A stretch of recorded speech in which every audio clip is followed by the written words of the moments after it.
RTV app వార్తల్ని క్షణాల్లో చదివే అవకాశం ఉంటుంది. ఒక న్యూస్ పేపర్, ఒక టెలివిజన్ ఛానల్ మీ చేతుల్లో ఎప్పుడూ ఉంటాయి. కూటమి ప్రభుత్వం అధికారంలోకి వస్తే డిఎస్సి నోటిఫికేషన్ ఇచ్చి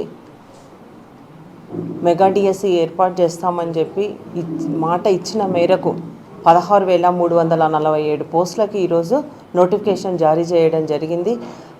అదే మాదిరిగా ఎగ్జామ్స్ జరగడము, ఉద్యోగాలు రావడము.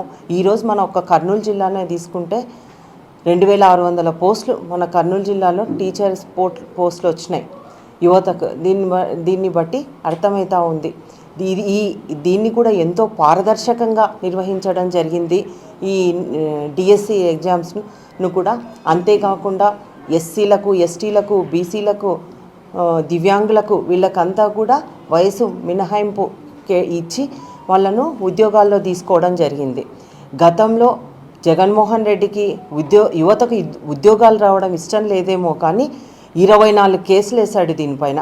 దీన్ని అన్నిటినీ ఎదుర్కొని ఈరోజు మెగా డిఎస్సి నిర్వహించడం అంటే దీని ఘనత అంతా లోకేష్ బాబు గారిదే అని ఈ సందర్భంగా తెలియజేస్తూ ఉన్నా. ఆయన మంచి విద్యావంతుడు, విద్యలో ఎన్నో మార్పులు తీసుకొని రావాలి, విద్యా ప్రమాణాలు పెరగాలి, అట్లయితేనే సమాజం బాగుపడుతుంది అన్న ఉద్దేశంతో ఎన్నో మార్పులు తీసుకొని రావడం జరిగింది. గతంలో 2014 నుంచి 19 వరకు ముఖ్యమంత్రిగా ఉన్నప్పుడు చంద్రబాబు నాయుడు గారు 2 డిఎస్సీలు వదలడం జరిగింది. అప్పుడు కూడా 18,000 పోస్టులు రావడం జరిగింది మన రాష్ట్రంలో.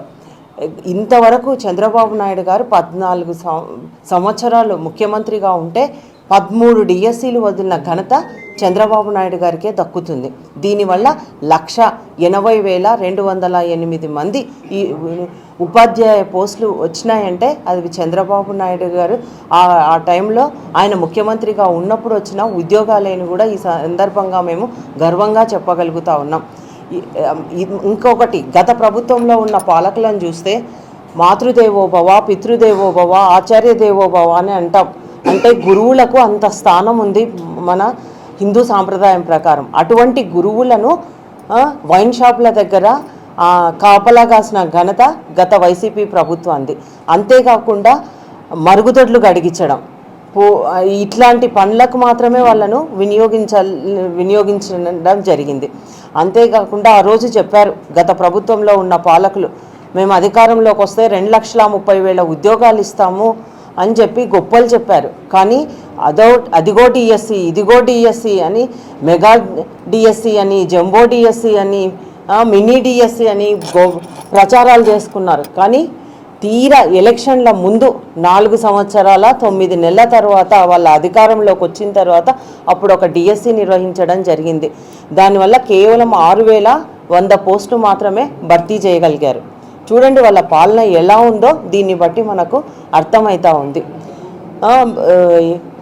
అంతేకాకుండా అది కూడా నోటిఫికేషన్ ఇచ్చి కేవలం యువతను ఇబ్బందుల్లో నెట్టడానికి 3 నెలల టైం ఇచ్చి వాళ్లకు గందరగోళం, టెట్ ఎగ్జామ్స్కి అయితేనేమి అలాగే ఈ డిఎస్సికి అయితేనేమి ఒకేసారి నోటిఫికేషన్ ఇచ్చి యువతను గందరగోళంలో వాళ్ళకి చదువుకునే అవకాశం కూడా, ప్రిపేర్ అయ్యే అవకాశం కూడా లేకుండా చేసింది గత ప్రభుత్వం. కానీ ఈ ప్రభుత్వం అలా కాకుండా లోకేష్ బాబు చెప్తా ఉన్నారు, ప్రతి సంవత్సరం మెగా డిఎస్సి నిర్వహిస్తాము, ఎంతోమందికి ఉద్యోగ ఉపాధి అవకాశాలు కల్పిస్తామని ఎలక్షన్లలో కూడా పాదయాత్ర చేసేటప్పుడు కూడా ఈ 5 ఏళ్లలో 20 లక్షల ఉద్యోగాలు ఇవ్వడమే మా ప్రభుత్వ లక్ష్యం అని కూడా ఆ రోజు చెప్పడం జరిగింది. ప్రభుత్వ పరంగా అయితేనేమి, ప్రైవేట్ పరంగా అయితేనేమి ఇప్పటికే ఎన్నో రకంగా మనకి పరిశ్రమలు వస్తూ ఉన్నాయి. గతంలో మన రాష్ట్రం అంటేనే పారిపోయే పరిస్థితి. కాబట్టి అంతేకాకుండా ఇప్పుడు ప్రతి ఒక్కరు ఆంధ్రప్రదేశ్ వైపు చూస్తూ ఉన్నారు. ఓర్వకల్లు ఒక ఐకాన్గా తయారు కాబోతూ ఉంది. ఎక్కడున్న వాళ్ళంతా కూడా ఓర్వకల్లో పరిశ్రమలు పెట్టడానికి ముందుకు వస్తూ ఉన్నారు.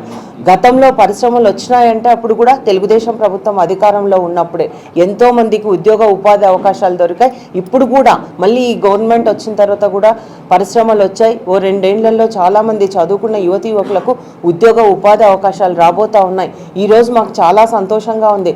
మన ఉమ్మడి కర్నూలు జిల్లాలోనే దాదాపు 2,600 మంది ఉద్యోగాలు వచ్చాయంటే స్కూళ్ళలో కూడా స్టూడెంట్స్కి టీచర్స్కి సరిపడా రేషియో ప్రకారమే టీచర్స్ని కూడా కేటాయించడం జరుగుతుంది. అప్పుడు మేము ఇంత పొడిచినాం అంత పొడిచినాం అని చెప్పుకున్నారు.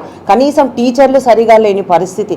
విద్యాలయాలను ఎంతసేపు ఉన్నా నాడు నేడు అని చెప్పేసి ఆ పనులు కూడా సగంలోనే ఆపేసి, అంతేకాకుండా కట్టిన వాటికి 3 రంగులు వేసుకోవడం తప్పనిస్తే ఎక్కడ చూడు రంగులకే పైసలంతా తగలబెట్టడం, ప్రజాధనాన్ని దుర్వినియోగం చేయడం జరిగింది. మరిన్ని వీడియోస్ కోసం ఛానల్ ని సబ్స్క్రైబ్ చేయండి, లేటెస్ట్ అప్డేట్స్ కోసం వాట్సాప్ ఛానల్ ని ఫాలో చేయండి అండ్ లింక్ డిస్క్రిప్షన్ లో ఉంది.